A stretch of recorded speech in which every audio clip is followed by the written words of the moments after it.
أقسو عليك أحيانا كثيرة، وهذا من فرط حبي لك وخوفي عليك، حرصي على أن تكون لبنة صالحة في مجتمعك،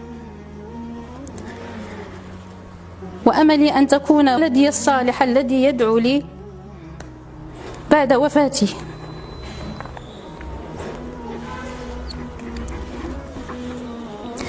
وأرجو من الله أن أكون ممن بشروا بتاج الوقار يوم لا ينفع مال ولا بنون.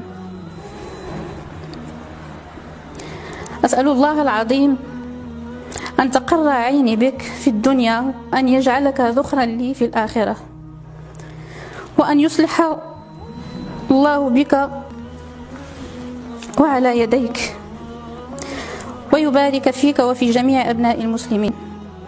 آمين، والسلام عليكم ورحمة الله. الأم الحبيبة الغالية تحبك كثيرا، ماذا تقول لها؟